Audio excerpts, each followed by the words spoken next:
పరిశుద్ధుడైన మా ప్రియ పరలోకపు తండ్రి,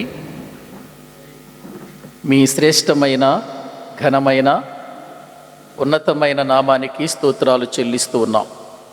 తండ్రి, మమ్ములను మీరు ప్రేమించి ఈ సేవకుల కూడికలో నీ యొక్క పరిచర్యలో ఆనాటి అపోస్తులు ఏ విధముగా నీ సన్నిధిలో బ్రతికారో, ఎటువంటి పరిచర్యను చేశారో మేము నేర్చుకోవటానికి మీరు సహాయము చేసిన విధానమును బట్టి మీకు వందనాలు చెల్లిస్తున్నాం. నీ పాదాల యొద్దకు వచ్చాము తండ్రి, మాతో మీరు మాట్లాడండి. సమీపింపరాని తేజస్సులో ఏ ఒక్కరూ నీ యొద్దకు రానటువంటి ఆ తేజస్సులో నీ ఒక్కడవే అమరత్వము కలిగిన వాడవై సమస్తాన్ని చూస్తున్నావు, జరిగిస్తున్నావు తండ్రి. అందును బట్టి మీకు స్తుతులు చెల్లిస్తూ ఉన్నాం. ఈ సమయమందు మరొకసారి నీ వాక్యము దగ్గరకు వెళ్ళుచుండగా నీ పరిశుద్ధాత్మ సహాయము, నడిపింపు నాకు మీరు అనుగ్రహించమని ప్రార్థిస్తున్నాం. వినుచున్న వారికి మేలు కలిగించండి.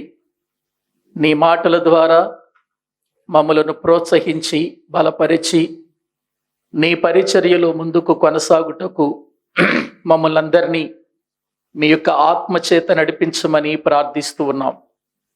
నీ మాటలు మేమందరము కూడా జాగ్రత్తగా గ్రహించున్నట్లు మా మనసులు తెరవండి తండ్రి. ఈ లోకములో మేము జీవిస్తూ ఉండగా మా బ్రతుకులన్నిటినీ ఎరిగిన వాడవు. మేము గురుగుల లిస్టులో కాకుండా గోధుమల యొక్క లిస్టులో ఉండటానికి నీ కొట్టులో చేర్చబడేవారిగా మా బ్రతుకులు, మా పరిచర్య ఉండుటకు మమ్మలను సిద్ధపరచమని మీ కృపగలిగిన హస్తాలకు మమ్మలను మేము అప్పగించుకొనుచు యేసు క్రీస్తు ప్రభు పేరట ప్రార్థించి స్తుతించి వేడుకుంటున్నాము తండ్రి. ఆమేన్. మంచిది. ప్రభునందు ప్రియమైనటువంటి దేవుని వారలారా, దైవ గ్రంథములో నుండి మనం అపోస్తలుడైనటువంటి పేతురు గారి గురించి మనం మాట్లాడుకుంటూ వస్తూ ఉన్నాం. పేతురు గారి జీవితం ప్రారంభం ఎలాగుందో, అతని యొక్క జీవిత ప్రయాణంలో వాక్యపు వెలుగులో తన యొక్క బ్రతుకును ఎక్కడ కూడా జారిపోకుండా లోపాలు కలిగినటువంటి వాడైనా లోపాలను దిద్దుకుంటూ జీవితాన్ని కొనసాగించిన అగ్రగణ్యుడు పేతురు. ఆయన్నేదో బలహీనుడుగా మనం చూడకూడదు, ఆయన్నేదో దారి తప్పిన వాడిగా మనము చూడకూడదు. కారణం ఏంటంటే, మన చేతిలో ఉన్నట్లుగా సంపూర్ణమైనటువంటి దేవుని వాక్యము పేతురు గారి చేతిలో లేదు. ఉందండి ఆ రోజున? లేదండి. కొన్ని సందర్భాలలో లేఖనాలను కూడా వారు గుర్తించలేనటువంటి పరిస్థితి. యేసు ప్రభు శిలువ మరణం వరకు కూడా లేఖనాలను వారు గుర్తు చేసుకోలేక, లేక ఆ లేఖనాలలో ఉన్నటువంటి విషయాన్ని వారు గ్రహించలేనటువంటి పరిస్థితులలో దేవుడు వారి మనసులను తెరిచినట్లుగా లూకాసు వార్తలో వ్రాయబడి ఉంది. ఒక్కసారి ఆ మాటలు మనం చదువుకుందాం. లూకాసు వార్త 24వ అధ్యాయం. లూకాసు వార్త 24వ అధ్యాయము 45వ వచనాన్ని మనం చదువుకుందామండి. అప్పుడు వారు లేఖనములు గ్రహించున్నట్లుగా ఆయన వారి మనసును తెరచి, క్రీస్తు శ్రమపడి 3వ దినమున మృతులలో నుండి లేచుననియు, యెరూషలేము మొదలుకొని సమస్త జనములలో ఆయన పేరట మారు మనసును పాపక్షమాపణయు ప్రకటించబడుననియు వ్రాయబడి ఉన్నది. ఈ సంగతులకు మీరే సాక్షులు. ప్రియులారా, వ్రాయబడిన మాటలు మీరు గుర్తించండి. యేసు ప్రభువారు చనిపోయి సమాధి చేయబడి 3వ దినాన తిరిగి లేచిన తర్వాత వారి మనస్సులను తెరచి అనే మాట చూస్తున్నాం చూడండి. వారి మనస్సులను తెరచి వారు గ్రహించున్నట్లుగా వారి మనస్సులను తెరిచినప్పుడు వారికి అర్థమైనటువంటి పరిస్థితులు బైబిల్ గ్రంథంలో మనము చూస్తున్నాం. అంత మాత్రమే కాదు, యేసు ప్రభు కాలము నాటికి పరిశుద్ధాత్ముడు వస్తూ వెళుతూ ఉండేవాడు కానీ పూర్తిగా అతడు భూమి మీదకి ఇంకా రాలేదు. పరిశుద్ధాత్ముడు యేసుక్రీస్తు ఆరోహణమైన తర్వాతే కదా భూమి మీదకి రావలసింది ఆయన. ఏవండి, పరిశుద్ధాత్ముడు ఆరోహణం అయిపోయిన తర్వాత, యేసుక్రీస్తు ఆరోహణం అయిపోయిన తర్వాత ఆయన భూమి మీదకి రావాలి. ఎందుకంటే ఒక కాలం, ఒక పరిస్థితులు అన్ని లేఖనాలలో చాలా స్పష్టంగా వ్రాయబడ్డాయి. యేసుక్రీస్తు వారు వచ్చారు, ఆయన వెళ్ళిపోతూ ఒక మాట చెప్పాడు. మీరు ఇప్పుడు చెప్పినటువంటి సంగతులన్నీ కూడా విన్నారు కదా, నేను నా తండ్రి యొద్దకు వెళుతున్నాను, నా తండ్రి యొద్దకు వెళ్ళి నేను మీ యొద్దకు ఆదరణకర్తను పంపిస్తాను అన్నాడు. నేను వెళ్ళి మీ యొద్దకు ఆదరణకర్తను పంపిస్తాను, మిగిలినటువంటి విషయాలన్నీ కూడా ఆ పరిశుద్ధాత్ముడు మీకు చెబుతాడు అనేటువంటి సంగతులు యేసు ప్రభు చెప్పి వెళ్ళినట్లుగా మనం చూస్తున్నాం. యేసు ప్రభు వెళ్ళక ముందు పరిశుద్ధాత్ముడు వచ్చేవాడు, తన పని జరిగించుకునేవాడు, వెళ్ళిపోయేవాడు. కానీ యేసుక్రీస్తు వాడు చనిపోయి సమాధి చేయబడి 3వ దినాన తిరిగి లేచి ఆరోహణమై వెళ్ళిన తర్వాత పరిశుద్ధాత్ముడు 50వ దినాన భూమి మీదకి వచ్చాడు. దానినే పెంతెకోస్తు దినం అని అంటాం.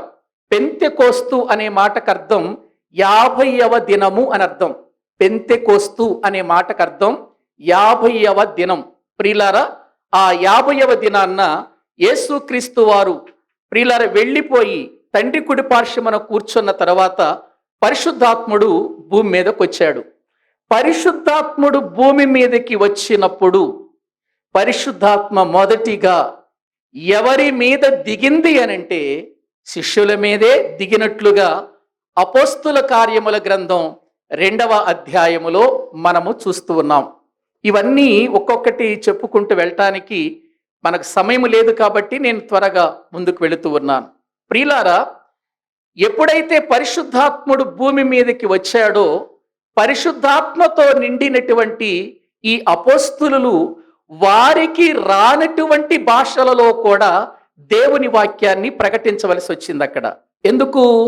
ఆ స్థలానికి పరిశుద్ధాత్మ దిగి వచ్చినప్పుడు ఆ స్థలానికి అనేక ప్రాంతాల నుండి ప్రజలు వచ్చారు. అనేక ప్రాంతాల నుండి అనేక రకాల భాషలు మాట్లాడే వాళ్ళు వచ్చారు.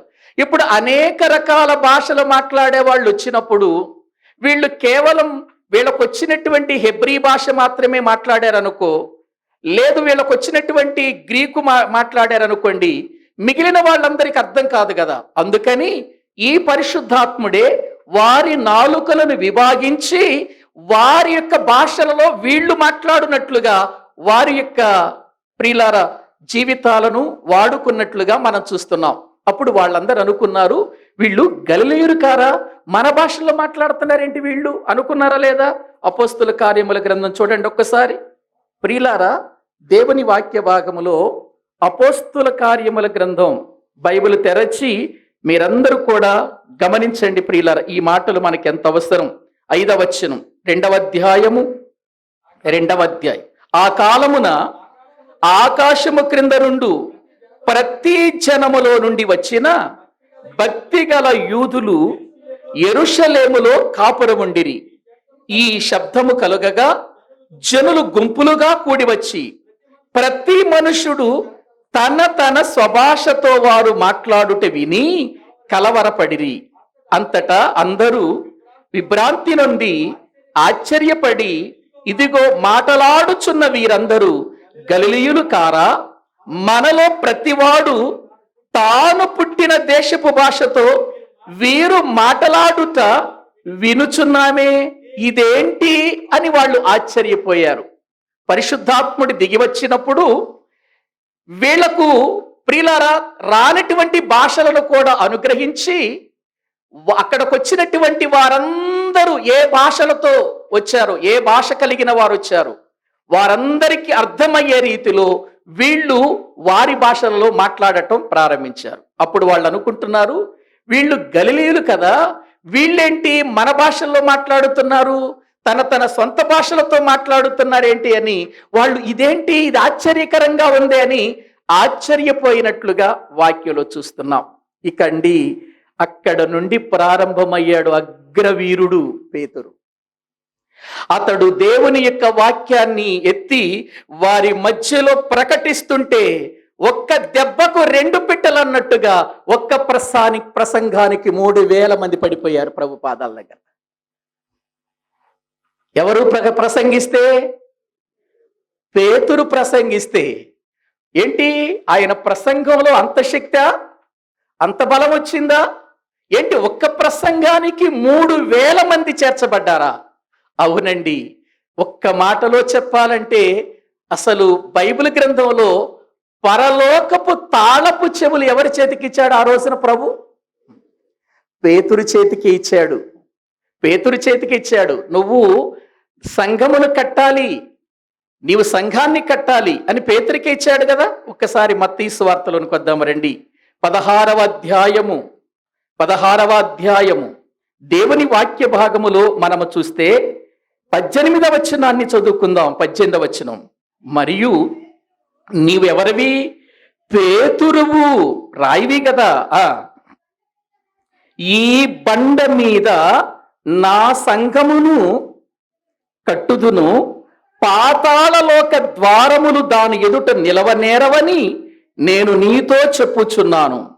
పరలోక రాజ్యం యొక్క తాళపు చెవులు నీకిచ్చెదను.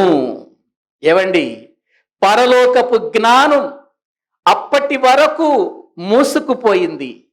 పరిసయ్యులు, శాస్త్రులు పరలోకపు జ్ఞానాన్ని, పరలోకపు తాళపు చెవులను ప్రజల మధ్యకు విప్పి చెప్పవలసిన వాళ్ళు పరలోకాన్ని మూసేశారు కదండి పరిసయ్యులు.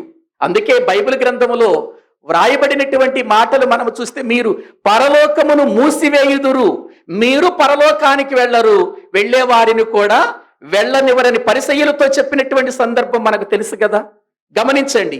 అంటే వాక్యాన్ని చెప్పకుండా, ప్రజలకు సత్యాన్ని చెప్పకుండా, వాక్యాన్ని మూసేసి వీళ్ళ అవసరతల కొరకు చెప్పుకొని, వీళ్ళ లాభాల కొరకు చెప్పుకొని వీళ్ళు గొప్పవారయ్యారు యేసు ప్రభు వచ్చే కాలానికి. ఎవరు? పరిసయ్యులు, శాస్త్రులు, ప్రియులారా వీళ్ళంతా వచ్చారు కదా. వీళ్ళంతా దేవుని వాక్యాన్ని ప్రియులారా మరుగు చేసి వీళ్ళ అవసరతలు చెప్పుకోవటం ప్రారంభించారు. యేసుక్రీస్తు రావటం, దేవుని యొక్క సత్యాన్ని లోకానికి ప్రకటించటం, అతనికి ఉన్నటువంటి ఆ జ్ఞానపు చేతులు పేతురుకిచ్చి, ఇదిగో సంఘము ఎదుట పాతాళలోక ద్వారాలు మూయబడవు, అవి తెరవబడతాయి, నిలవనేరవవి. మీరు భూమి మీద దేన్ని బంధిస్తారో పరలోకంలో కూడా అది బంధించబడుతుంది. ఈ జ్ఞానం నువ్వే ప్రకటించాలి పేతురు. ఇంతవరకు మూయబడిన జ్ఞానం, ఇప్పటి వరకు ఇదిగో తాళాలు వేసేశారు వీళ్ళు, ఇప్పుడు తాళాలు తెరవటానికి ఆ జ్ఞానం నీకు ఇస్తున్నాను అని పేతురు గారికి చెప్పాడు కదా ప్రభువు. ప్రియులారా, ఇప్పుడు ఆ తాళపు చెవి తెరిచాడండి అపోస్తల కార్యముల గ్రంథంలో. ఎవరు తెరిచింది? పేతురు. మొట్టమొదటిగా ఆ తాళపు చెవి తెరిచింది అపోస్తులుడైనటువంటి పేతురు. తెరిచండి. ఆయన చేసిన ప్రసంగం మీరు చూస్తే ఒక దీర్ఘకాలమైనటువంటి ప్రసంగం చేశాడు. ఎప్పటి నుండో ప్రవక్తలు చెప్పినటువంటి లేఖనాలు, ప్రవక్తలు చెప్పినటువంటి విషయాలు యేసుక్రీస్తునందు ఎలా నెరవేరాయో ఎప్పుడైతే చెప్పాడో ప్రియులారా, ఆ మాటలు విన్న వారి హృదయము గుర్చబడిందట. పేతురు గారు వాక్యాన్ని ప్రకటిస్తుంటే హృదయము నొచ్చుకొని వచ్చి రక్షణ పొందుటకు మేమేం చెయ్యాలని 3000 మంది పడిపోయి ఏడ్చేశారు. 3000 మంది. ఆ 3000 మందితో ప్రారంభమైంది దేవుని రాజ్యం లేక సంఘం. అంటే ఇప్పుడు చెప్పండి, పేతురు గారే గనుక ఆ సమయములో ప్రియులారా ఉండకపోతే నిజంగా పరిస్థితులు ఎలా ఉండేవో మనకు తెలియదు. కానీ సంఘానికి ప్రియులార పునాది వేసిన వాడు ఎవరు అంటే పేతురు అని మనం తెలుసుకోవాలి. ప్రియులారా, ఇక నుండి మనం ఆ అపోస్తుల కార్యములు అంటే అర్థం ఏంటి? అపోస్తులులైన వారు చేసిన పనులు, వారి ద్వారా దేవుడు జరిగించిన కార్యాలు అని మనం గుర్తు చేసుకోవాలి. ఆయన ప్రసంగానికి 3000 మంది. ఒక్కసారి మళ్ళీ మీరు ఆ అపోస్తుల కార్యముల గ్రంథం కొంచెం పేపర్ అలా తిరిగేసి 3వ అధ్యాయము 4వ అధ్యాయము దేవుని వాక్య భాగములో మనము చూస్తే 3వ వచనం చదవండి ప్రియులారా. 3వ వచనం, వారిని బలత్కారముగా పట్టుకొని సాయంకాలమైనందున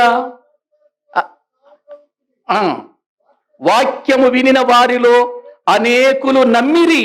వారిలో పురుషుల సంఖ్య ఇంచుమించు 5000 మంది. ఏమండి, 2వ అధ్యాయంలో ఎంతమంది? 2వ అధ్యాయంలో ఎంతమంది? 3000 మంది. ప్రియుల 4వ అధ్యాయం వరకు వచ్చేసరికి ఎంతమంది ప్రియులారా?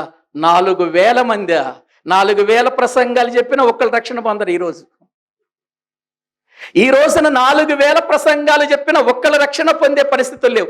ఆ రోజున ఒక్క ప్రసంగానికి 3000 మంది ప్రియులారా, ఒక్క ప్రసంగానికి 4000 మంది సంఘములో చేర్చబడటం చూడండి ప్రియులారా. మనకంటే ఎక్కువ ఆటంకాలు వాళ్ళకే ఉన్నాయండి. ఇలా ప్రకటిస్తూ అనేకులు 1000 మంది సంఘములో చేర్చబడుతూ ఉంటే అక్కడ ఉన్నటువంటి ప్రియులారా పరిసయ్యులు కానివ్వండి, సద్దుకయ్యులు కానివ్వండి, చూచి ఎలాగైనా ఈ సువార్త ప్రకటించకుండా ఆపేయాలనుకొని పేతురు యోహానులను పట్టుకొని వాళ్ళు ఏమనంటున్నారో ఒక్కసారి చూడండి ప్రియులారా. 4వ అధ్యాయము 18వ వచనాన్ని మనము చదువుకుందామండి. 18వ వచనం, అప్పుడు వారిని పిలిపించి, మీరు యేసు నామమును బట్టి ఎంత మాత్రమును మాటలాడకూడదు, బోధింపను కూడదని వారికి ఆజ్ఞాపించిరి. అందుకు పేతురును యోహానును వారిని చూచి, దేవుని మాట వినుట కంటే మీ మాట వినుట దేవుని దృష్టికి న్యాయమా? మీరే చెప్పుడి. మేము కన్న వాటిని విన్న వాటిని చెప్పకయుండలేమని ఉత్తరమిచ్చిరి. ప్రియులారా, చూసారా? పేతురు వాక్యాన్ని బోధిస్తూ ఉంటే, అపోస్తలులు వాక్యాన్ని బోధిస్తుంటే 1000 మంది సంఘములో చేర్చబడుతున్నారు. ఇది చూచినటువంటి ప్రియులారా అక్కడున్నటువంటి యూదులు కానివ్వండి, అక్కడున్నటువంటి ప్రియులారా పరిసయ్యులు కానివ్వండి, సద్దుకీయులు కానివ్వండి, అక్కడున్నటువంటి యాజకులు కానివ్వండి, వీళ్ళందరూ ఏకమైపోయి వాళ్ళని పిలిపించి యేసు నామమును మీరు చెప్పటానికి వీలు లేదు, చెప్పొద్దు అని ఏం చేశారు? ఆజ్ఞాపించారు. మామూలుగా చెప్పారు అనుకున్నారేంటి? ఆజ్ఞాపించారంటే ఒక అధికారి ఆజ్ఞాపించాడంటే దాన్ని తూచా తప్పకుండా ఏం చేయాలి? పాటించాలి. కానీ వీళ్ళేమంటున్నారంటే చాలా తెలివిగా మాట్లాడుతూ, దేవుని మాట వినుట కంటే మీ మాట వినుట దేవుని దృష్టికి న్యాయమా? మీరే చెప్పండి. దేవుని మాట వినాలా, మీ మాట వినాలా? దేవుని మాట వినకపోతే ఆయన కొట్టే దెబ్బలు వేరుగా ఉంటాయి.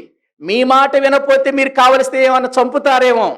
కానీ మా జీవితాలలో మేము ఒకటి నిర్ణయించుకున్నాం, మేమేమైతే చూచామో, ఏమైతే విన్నామో వాటిని చెప్పకుండా ఉండలేము. ఉత్తరం ఇచ్చేశారంతే వాళ్ళకి. ప్రియులారా, ఏంటండి ధైర్యం? ఎక్కడి నుండి వచ్చిందండి ఈ ధైర్యం పేతురు గారికి? ఒక్కసారి ప్రియులారా మీరు ఆలోచించండి. పేతురు గారి యొక్క జీవితం ఏ విధముగా ఆధ్యాత్మికమైన విషయంలో ఒక ఉన్నతమైన స్థాయికి వెళ్ళిందో ఆలోచించాలి.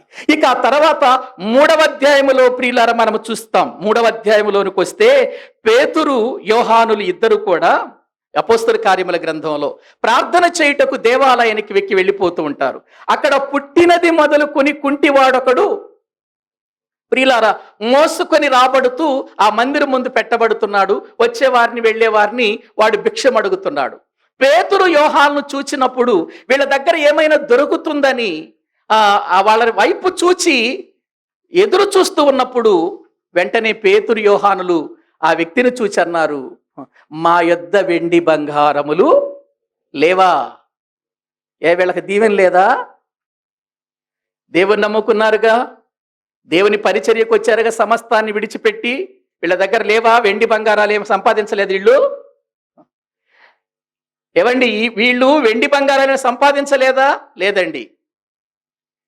చెబుతున్నాడు అక్కడ వాక్యంలో మనము చూస్తే పేతురు గారు చెబుతున్నాడు, వెండి బంగారములు మా యొద్ద లేవు, కానీ మాకు కలిగినదే నీకిచ్చుచున్నాము, నజరేయుడైన యేసు నామమున లేచి నడువు అన్నారంతే. వెంటనే వాడు దిగ్గున లేచి నడిచి గంతులు వేయుచు వారితో కూడా కలిసి దేవుని మందిరములోనికి ప్రవేశించారు అని వ్రాయబడింది.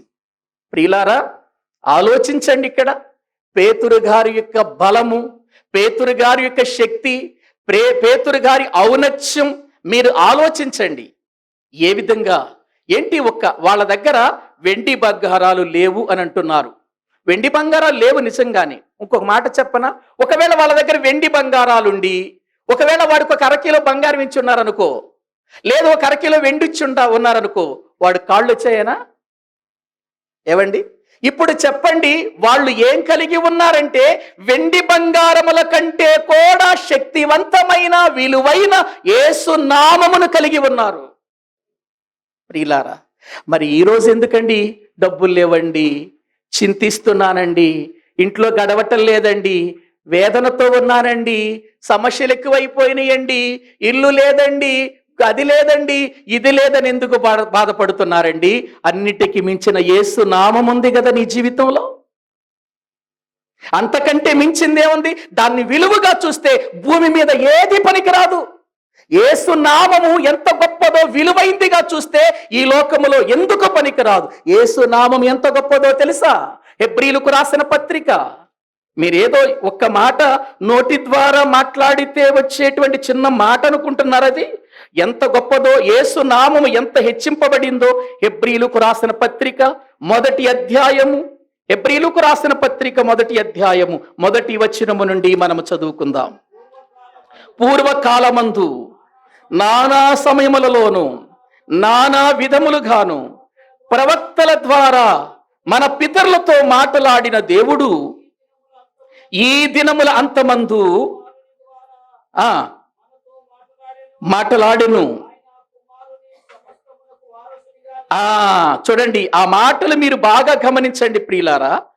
ఆయన దేవుని మహిమ యొక్క తేజస్సును, కింద 3వ వచనంలో, ఆయన దేవుని మహిమ యొక్క తేజస్సును, ఆయన తత్వము యొక్క మూర్తిమంతమునయుండి తన మహత్తు గల మాట చేత సమస్తమును నిర్వహించుచు పాపముల విషయములో శుద్ధీకరణము తానే చేసి దేవదూతల కంటే ఎంత శ్రేష్టమైన నామము పొందెనో వారి కంటే అంత శ్రేష్ఠుడై ఉన్నత లోకమందు మహామహుడగు దేవుని కుడి పార్శ్వమున కూర్చుండెను. ఏంటండి ఆ నామం? ఎంత గొప్పదండి ఆ నామం! ఏవండి, యేసు నామము అనగానే చాలా చిన్నగా చూస్తున్నారేమో. నోటి మాటతో మాట్లాడితే ప్రియులారా అదేదో చిన్న పదము అనుకుంటున్నారేమో. కాదండి, దేవదూతల కంటే ఎంత శ్రేష్టమైన నామం పొందాడో ఒక్కసారి ఆలోచించండి. దేవదూతల కంటే శ్రేష్టమైన నామం పొందాడు. ఎవరు? యేసుక్రీస్తు వారు. వారి కంటే అంత శ్రేష్ఠుడై ఉన్నత లోకం, ఉన్నత లోకం, పరలోకం, పరలోకం, ఉన్నత లోకం, ఉన్నత లోకమందు ఎక్కడ కూర్చున్నాడు? వెళ్ళిపోయి తండ్రి కుడి పార్శ్వమున కూర్చున్నాడు. తండ్రి కుడి పార్శ్వమున కూర్చున్నాడు. ప్రియులారా, ఎంత గొప్ప నామాన్ని ఎవరు కలిగి ఉన్నారు చెప్పండి? ఇప్పుడు పేతురు గారు కలిగి ఉన్నాడు. అంతేనా? మనం కూడా కలిగి ఉన్నామా? మనం కూడా కలిగి ఉన్నాము కదా. మరి మనం కూడా కలిగి ఉన్నప్పుడు పేతురు వెండి బంగారాలు లేవు మా దగ్గర, అంతకంటే మించిన నామం ఉంది అని గొప్పగా చెప్పుకుంటున్నప్పుడు మనం ఎందుకండి ఈ లోకాశల మీద పడి ఏడ్చి చచ్చిపోతున్నాం? నేను దేవుని కలిగి ఉన్నాను, ఆ నామం చాలు నా బ్రతుక్కి అని ఎందుకు అనుకోలేకపోతున్నావు? ఆ నామము నిన్ను నికృష్టునిగా చేస్తుందా? ఆ నామము నిన్ను భూమి మీద ప్రియులారా ఎందుకు పనికిరాని వాడిగా మిగిల్చి వెళ్ళిపోతుందా? ఆ నామము ఉన్నత లోకములో కూర్చొని ప్రియులారా ఈరోజు మనకు మాదిరిగా కనబడుతుంది. రండి, మీరు కూడా నా పక్కన కూర్చోవాలి, మీరు వచ్చి నా పక్కన కూర్చోవాలి. అదేనండి, మీరు క్రీస్తుతో కూడా లేపబడిన వారైతే మీరు క్రిందన ఉన్న వాటిని కాదు, పైనున్న వాటి మీదే మనసు పెట్టండి అన్నాడు. కొలస్సీలకు రాసిన పత్రిక 3వ అధ్యాయం 1వ వచనం. ఆలోచిస్తున్నారండి? ఏమండి, ఒక్క యేసు నామమును గురించి చెప్పాలంటే అది ఎంత గొప్ప నామమో అర్థమైతేనండి నిజంగా బైబిల్ గ్రంథాన్ని విడిచిపెట్టలేం, బైబిల్ గ్రంథాన్ని పట్టుకొని ప్రకటించకుండా ఉండలేం, బైబిల్ గ్రంథాన్ని మన హృదయానికి హత్తుకొని బ్రతకకుండా ఉండలేమండి. అది అర్థం కావాలి మనకు. ఏదో పలికేస్తున్నాం యేసు నామమని, అది పలకటం కాదు, అది అనుభవముతో మన జీవితాలకు అంకితమైపోవాలి. ఆ నామముతోనే మనం ఈ భూమి మీద బ్రతుకుతున్నాం. ఇక ఆ నామముని కంటే మించిన నామం మరొకటి లేదు. పేతురు గారు అదే అంటాడు, మీరు ఈ కుంటివాడిని బాగు చేశారు కదా, ఈ కుంటివాడిని మీరు ఎన్నో రీతులుగా మీరు స్వస్థపరిచి మందిరానికి కూడా తీసుకొచ్చారు కదా, అసలు ఎట్లా చేస్తున్నారయ్యా ఇదంటే పేతురు గారు ఏమంటాడు తెలుసా? ఒక్కసారి చూడండి, అపోస్తలుల కార్యముల గ్రంథం పేతురు గారు ఏమన్నాడో చూద్దాం. పేతురు గారు ఏమన్నాడు చూద్దాం. 3వ అధ్యాయము 4వ అధ్యాయం అండి, 4వ అధ్యాయం దేవుని వాక్య భాగములో 10వ వచనాన్ని చదువుకుందాం. మీరందరూ ఇశ్రాయేలు ప్రజలందరూ తెలుసుకొనవలసినదేమనగా, మీరు సిలువ వేసినట్టుయు మృతులలో నుండి దేవుడు లేపినట్టుయు నజరేయుడైన యేసుక్రీస్తు నామమునే వీడు స్వస్థత పొంది మీ ఎదుట నిలుచున్నాడు. ఏమండి, ఇక్కడ మీరు గమనించండి, నజరేయుడైన యేసు నామమునే వీడు స్వస్థత పొందాడన్నారా? మేం ప్రార్థన చేస్తే స్వస్థత పొందాడన్నారా? మరేంటి మరి ఈ రోజుల్లో మేం ప్రార్థన చేస్తే అద్భుతాలు, మేం ప్రార్థన చేస్తే స్వస్థతలు, మేం ప్రార్థన చేస్తే కార్యాలు, ఇంకెవరికి లేదా? ప్రియులారా, చెబుతున్నాడు, అసలు మీరు ఎట్లా స్వస్థపరిచారయ్యా ఈ వ్యక్తిని అనంటే, నజరేయుడైన యేసు నామమునే వీడు స్వస్థత పొంది మీ ఎదుట నిలుచున్నాడు.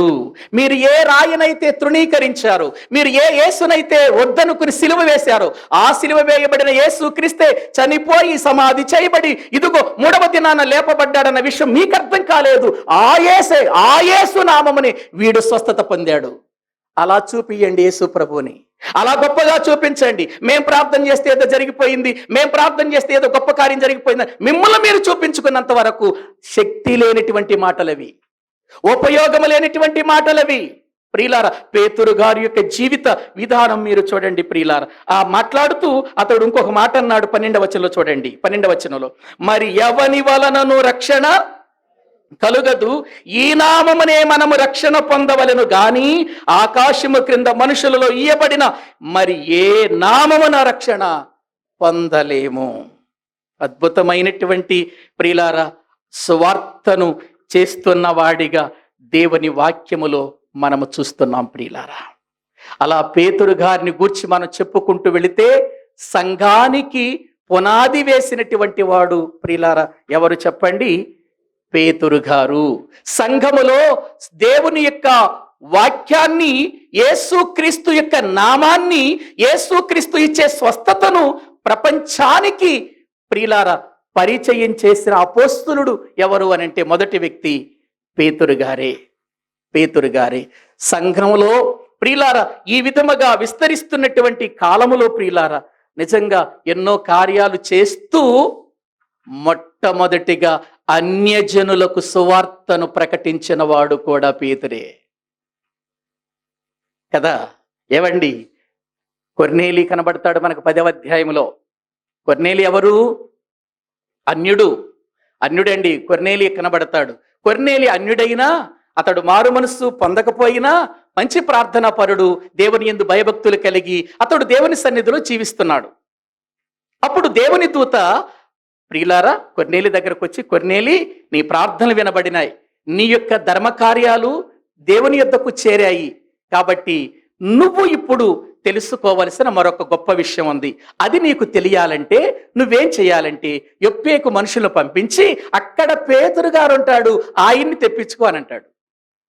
10వ అధ్యాయం అంతా అదే కదండి ప్రియులారా.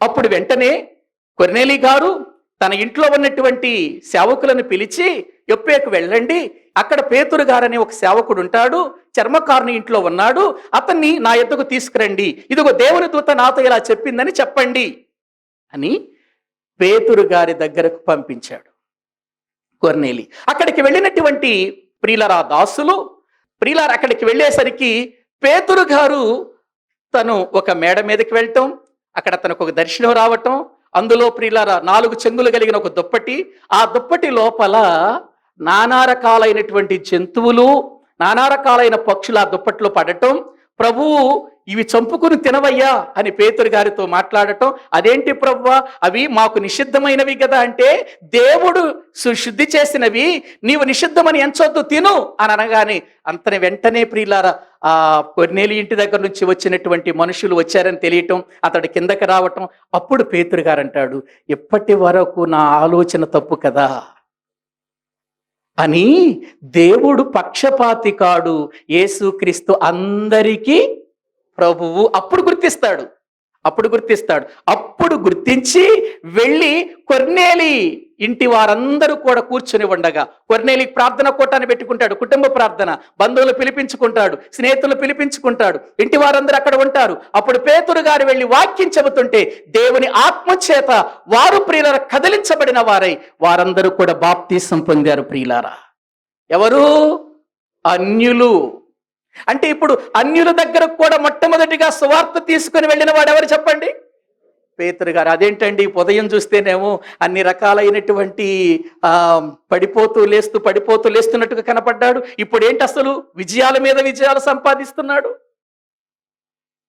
లేఖనమును ఎరిగిన తర్వాత, మనసులు తెరవబడిన తర్వాత, ఎప్పుడైతే లేఖనాన్ని గుర్తించాడో ఇక ఆగకూడదు, వెళ్ళాలి, దేవుని సువార్త చేయాలి, అనేకులను ప్రభు యొద్దకు నడిపించాలి అని తపన అతనికి కలిగింది. ప్రియులారా ఇంకొక మాట చెప్పనా, ఇతని కన్నా ఆధ్యాత్మికమైన కుమారుడు ఒక ఆయన ఉన్నాడు.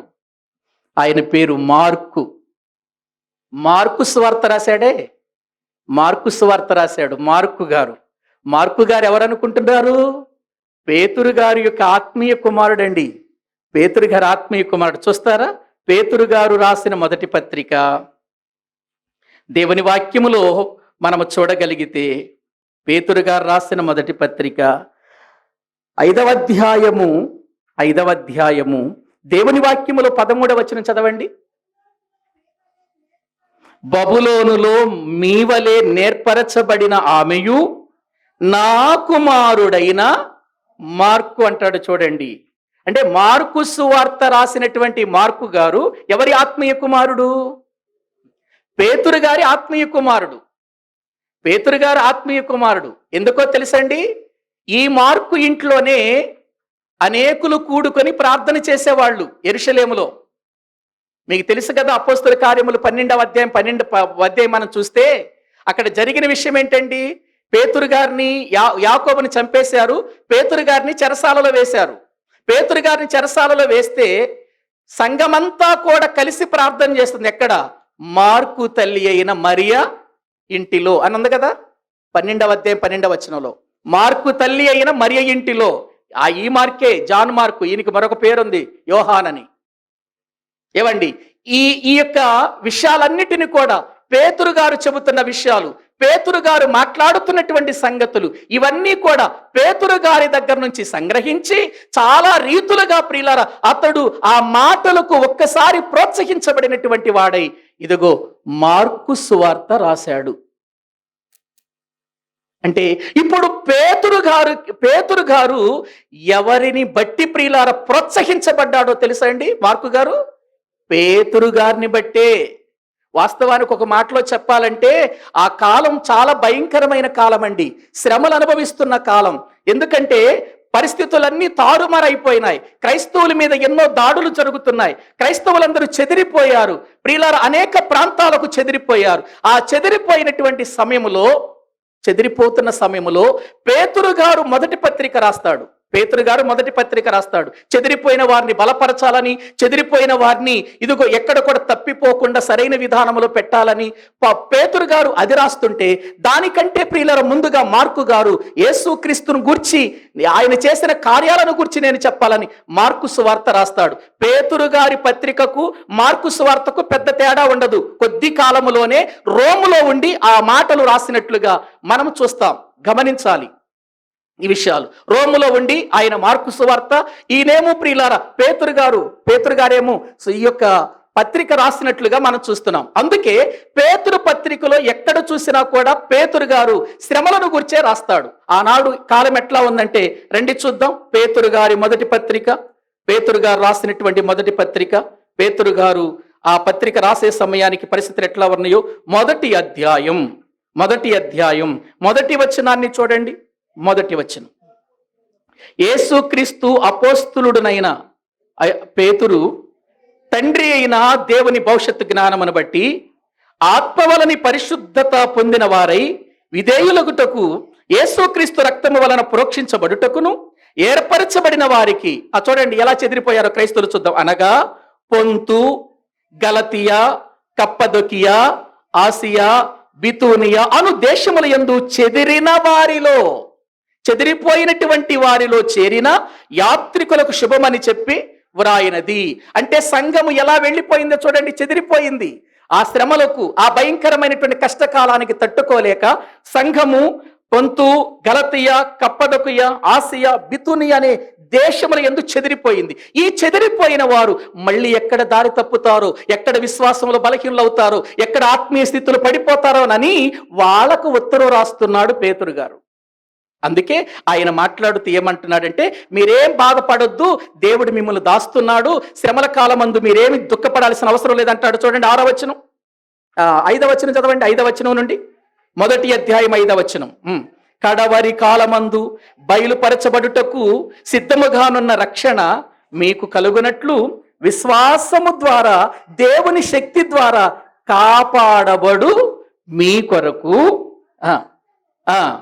పరలోకమందు భద్రపరచబడి ఉన్నది. ఇందువలన మీరు మిక్కిలి ఆనందించుచున్నారు గాని అవసరమును బట్టి నానా విధములైన శోధనల చేత ప్రస్తుతమున కొంచెము కాలము మీకు దుఃఖము కలుగుతుంది. ఏం భయపడకండి, కొంచెం కాలమే ఉంటుంది. నశించిపోవు సువర్ణము ఇదిగో అగ్ని పరీక్షల చేత ఏమవుతుంది, శుద్ధి చేయబడుతుంది కదా. అలాగే మీరు శుద్ధి చేయబడుతున్నారు. శ్రమల్లో ఏం బాధపడకండి, శ్రమల్లో ఏం మీరు దిగులు చెందవద్దు. దేవుడు మనతో ఉన్నాడు, కాపాడేవాడు ఆయన, భద్రపరిచేవాడు, మనల్ని పరిశోధించేవాడు, మనల్ని సువర్ణమైనటువంటి బంగారుమయంగా మార్చేవాడు అని వాళ్ళకి ఉత్తరం రాస్తూ బలపరుస్తున్నాడు పేతురు గారు. ప్రియులారా, రోములో ఉండి జరుగుతున్న విషయాలు. ఇక ఈ విధంగా అతడు దేవుని యొక్క పరిచర్యను జరిగించుకుంటూ, ఎందుకంటే ఒక్కొక్కటి చెప్పుకోవాలంటే ప్రియులారా, ఇక ఈ సంవత్సరం అంతా ఆయన చేసిన కార్యాలు, ఆయన చేసిన అద్భుతాలు, ఆయన చేసిన పరిచర్యకే టైం సరిపోద్ది. మీరు సేవకులు కనుక మీరందరూ కూడా వీటన్నిటిని సమకూర్చుకోండి. ఈ విధంగా కొనసాగుతూ ప్రియులారా, ఈ మొదటి పత్రిక ప్రియులారా ఆ శ్రమలలో వ్రాస్తున్నటువంటి కాలములోనే ఒక సంఘటన జరిగిందని ఒక చరిత్రకారుడు రాశాడండి. ఏంటంటే, అప్పటికే తన భార్య అయిన కేఫాను వెంటబెట్టుకుని వెళుతున్నాడు కదా. ఏమండి, కేఫాను వెంటబెట్టుకొని సువార్తకు వెళుతున్నాడు. పేతురు గారు ఒంటరిగా వెళుతున్నాడు అనుకోకండి, భార్యను వెంటబెట్టుకొని సువార్త చేస్తున్నాడు. ఆమె కూడా దేవునికి ఒక మంచి యోగ్యురాలైన పరిచారకురాలుగా మారింది. ప్రియులారా, ఈ శ్రమల కాలములోనే, ఈ భయంకరమైనటువంటి కాలములోనే పేతురు గారి భార్యను పట్టుకున్నారు. పేతురు గారి భార్యను పట్టుకొని ఆమెను ప్రియులారా అనేక విధాలుగా చంపటానికి ప్రయత్నాలు జరుగుతున్న సమయంలో పేతురు గారు తన భార్యతో ఒకటే మాట చెప్పాడట, పరలోకంలో కలుసుకుందాం, మనం ఏ మాత్రం భయపడక ప్రభు కోసం చచ్చిపో అన్నాడట. ప్రియులారా, ఏంటండి ఈ ధైర్యం, ఏంటండి ఈ విశ్వాసం, ఏంటండి ఈ బలమైనటువంటి పునాది ఏంటండి పేతురు గారి జీవితంలో? ఆ చరిత్రకారుడు రాస్తున్న ఆ మాటలు చదువుతూ ఉంటే కన్నీళ్లు వస్తాయండి. పేతురు గారి భార్యను తన కళ్ళ ముందు పట్టుకొని ఆ భయంకరమైనటువంటి శ్రమలలో ఆమెను చంపటానికి ప్రయత్నం చేస్తుంటే, ఏం భయపడవద్దు, దేవుని పిల్లలం మనం, దేవుని కోసం ఏర్పాటు చేయబడ్డాం, దేవుడు ఎన్నుకున్నాడు, ఆయన చిత్తమైతే బ్రతికిస్తాడు, లేదంటే చచ్చిపో ప్రభు కోసం, మనం పరలోకంలో కలుసుకుందామని ధైర్యం చెప్పాడట. చంపేశారు తన భార్యను. ఒక్క మాటలో చెప్పాలంటే పేతురు గారి భార్య కూడా హతసాక్షి ప్రభు కోసం. ప్రియులారా, ఆ తరువాత ఈయన మరణం ఎలాగుంటుందో యేసు ప్రభు వారు ముందే చెప్పాడు కదా. ఈయన మరణం ఎలా ఉంటుందో యేసు ప్రభు ముందే చెప్పాడు. యోహాను సువార్త 21వ అధ్యాయం చూడండి ప్రియులారా. యోహాను సువార్త దేవుని వాక్యములో మనం చూడగలిగితే యోహాను సువార్త 21వ అధ్యాయం 18, 19 వచనాలు చదవండి. నా గొర్రెలను మేపుము, నీవు యవనుడివై ఉండినప్పుడు నీ అంతట నీవే నడుము కట్టుకొని నీకిష్టమైన చోటికి వెళ్ళావు. నీవు ముసలివాడివైనప్పుడు నీ చేతులు నీవేం చేస్తావు? చాచుదువు. వేరొకడు నీ నడుము కట్టి నీకిష్టము కాని చోటికి నిన్ను మోసుకొని పోతారు. అంటే ప్రభువారు పేతురు గారు బ్రతికి ఉండగానే యోహాను సువార్త 21వ అధ్యాయములో పేతురు గారి మరణం ఎలా ఉంటుందో చెప్పాడు. పేతురు, ఇప్పటి వరకు నీవు నడుం కట్టుకున్నావు, ఎన్నో చోట్లకి వెళ్ళావు. ఏ ప్రాంతానికి వెళ్ళాలంటే ఆ ప్రాంతానికి వెళ్ళి, నీ ఇష్టం వచ్చినటువంటి ప్రాంతానికి వెళ్ళి దేవుని కొరకు నువ్వు చేసిన త్యాగం చాలా గొప్పది. ఇప్పటి వరకు అలా జీవించినటువంటి జీవితం, ఇప్పటి వరకు నీ ఇష్టమైన చోటికి వెళ్ళావు. కానీ ఒక రోజు రాబోతుంది, అప్పుడు నీవు ముసలివాడవవుతావు. అప్పుడు నీ నడుము నువ్వు కట్టుకో, నీ నడుము వేరొకడు కట్టి నీ చేతులు చాపబడి నీకు ఇష్టము కాని స్థలానికి నిన్నేం చేస్తారు? మోసుకొని పోతారు. ప్రియులారా, ఆ మాటలు నిజంగా పేతురు జీవితానికి ఒక సవాలుకరమైనటువంటి మాటలు. ముసలివాడైన తరువాత అనే మాట మనం చూస్తున్నాం. అంటే పేతురు గారు ముసలితరములో అతడు మరణిస్తాడనే విషయం ఇక్కడ దేవుడు చాలా స్పష్టంగా చెప్పాడు కదండి. ప్రభువు చాలా స్పష్టంగా చెప్పాడు. ప్రియులారా, పేతురు చెరసాలలో నుంచి బయటికి రావటం, ఎన్నో విధాలుగా ఆయన మరణమును గూర్చి ఆయన ఏమాత్రం ఆలోచించకుండా దేవునిలో కొనసాగుతూ ఉండగా ఆయన మరణానికి ముందు ప్రియులారా, ఆయన వ్రాసిన పత్రికే పేతురు గారి 2వ పత్రిక. ఇంకా కొద్ది రోజుల్లో ఆయన మరణిస్తాడు, ఆయన్ని చంపేస్తారండి. ఆ చంపటానికి ముందుగా వ్రాసినటువంటి పత్రికే ప్రియులారా 2వ పత్రిక. ఆయన ఏమంటాడు ఆ 2వ పత్రిక రాస్తూ ఒక్కసారి 1వ అధ్యాయం ప్రియులారా 15వ వచనం దేవుని వాక్యములో నుండి మనము చదువుకుందాము రండి. బైబిల్ గ్రంథములో ప్రియులారా మనము చూస్తే చదవమ్మా. నేను మృతి పొందిన తరువాత కూడా మీరు నిత్యము వీటిని జ్ఞాపకము చేసుకొనున్నట్లు జాగ్రత్త చేతును. ఎలయనగా చమత్కారముగా కల్పించిన కథలను అనుసరించి మన ప్రభువైన యేసుక్రీస్తు యొక్క శక్తిని, ఆయన రాకడను మేము మీకు తెలుపలేదు, కానీ ఆయన మహత్యమును మేము కన్నులారా చూచిన వారమై తెలిపితిమి. చాలండి. పేతురు గారు ఏమంటున్నాడు? నేను మృతి పొందిన తరువాత మీరు నిత్యము మేము చెప్పిన వాటిలోనే మీరు నడవాలి, వీటిని జ్ఞాపకం చేసుకోవాలి. ఎందుకంటే ఇవి మేము కన్నులారా చూచి చెబుతున్న విషయాలు అని వారికి చెప్పినట్లుగా మనం చూస్తున్నామండి. ఇక ఆ తదుపరి పేతురు గారిని పట్టుకొని కొన్ని రోజుల తర్వాత ఈ పత్రిక రాసిన 2వ పత్రిక రాసిన తర్వాత పేతురు గారిని పట్టుకొని ప్రియులారా కొన్ని దినాలు, అంటే దరిదాపు ఒక 3 నెలలు ప్రియులారా ఆయన్ని ఒక దుర్వాసన కొట్టే, ఒక భయంకరమైన, ఒక కటిక ప్రియులార చీకటి కలిగిన ఇరుకు ప్రియులార గుహలో ఆయన్ని ఉంచారు. ప్రియులారా ఒక ఇరుకు గుహలో చీకటి, అందులో దుర్వాసన. ఏవండి, ఆ విధముగా ఆయన్ని అక్కడ పెట్టి బాధించి బయటకు తీసుకొచ్చి వాళ్ళందరూ అనుకున్నారు, ఇదిగో ఏ యేసునైతే సిలువ వేశామో, ఏ యేసునైతే ఈ వ్యక్తి ప్రకటించాడు కదా, ఆ యేసును ప్రకటించాడు కాబట్టి ఆ యేసులాగా సిలువ వేద్దాం అని అనుకుంటుండగా ఈ మాటలు విన్న పేతురు హృదయం చలించిపోయిన పేతురు తన ముందు తనను సిలువ వేయటానికి సిద్ధపడుతున్న వారిని చూచి ఒక మాట అన్నాడు. అయ్యా, యేసు ప్రభువులాగా సిలువ వేయటానికి నేను అర్హుడును కాదయ్యా, నన్ను తల్లక్రిందులుగా సిలువ వేయండి అన్నాడు. ఆయనలాగా ఇదిగో నేను చావకూడదు, ఆయనలాగా ఇదిగో నేను ఆయన మోసిన సిలువ లాంటి సిలువ మీద నేను మరణించకూడదు, నేను తల్లక్రిందులుగా సిలువ వేయబడటం కోరుకుంటున్నాను. అది నా జీవితానికి అది చాలా గొప్ప విషయం. కాబట్టి మీరు నన్ను తల్లక్రిందులుగా సిలువ వేయండి, ఇదే నా ఆఖరి కోరిక. జైల్లో ఉన్నవాడికి మరణశిక్ష వేసే ముందు ఏమడుగుతారు చెప్పండి? నీ ఆఖరి కోరిక ఏంటో చెప్పు అని అంటారు. అప్పుడు ప్రియులర పేతురు గారి ఆఖరి కోరిక మేరకు నన్ను తల్లక్రిందులుగా సిలువ వేయండి అని చెప్పినప్పుడు పేతురు గారు, అపోస్తుడైన పేతురు గారు, అగ్రగణ్యుడైనటువంటి పేతురు గారు, తిరిగి లేచిన కెరటము లాంటి ప్రియులారా పేతురు గారు తల్లక్రిందులుగా సిలువ వేయబడతాడు. ప్రియులారా, వాక్యము వింటున్న ప్రియులారా, క్రీస్తు కోసం భార్య భర్తలిద్దరూ కూడా హతసాక్షులైన ఒక మంచి కుటుంబం ప్రియులారా అపోస్తుడైనటువంటి పేతురు గారి కుటుంబం. ఈ దినాన్న దేవుని మాటలు వింటున్న ప్రియులారా, సేవలో ఈ ధైర్యం ఉండాలండి మనకు. సేవలో ఈ యొక్క శక్తి ఉండాలండి మనకు.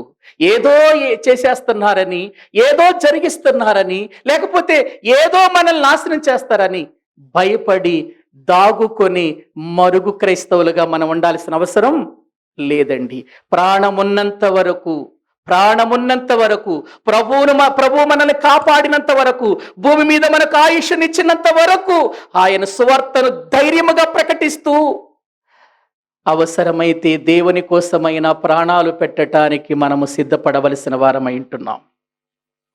ఒక క్రైస్తవునికి ఇది సవాలుకరమైన జీవితం కాదంటారా? ఒక క్రైస్తవునికి ఇది సవాలుకరమైనటువంటి, మాదిరికరమైనటువంటి ప్రియులారా గొప్ప సాక్ష్యం కాదంటారా? ఆలోచించండి.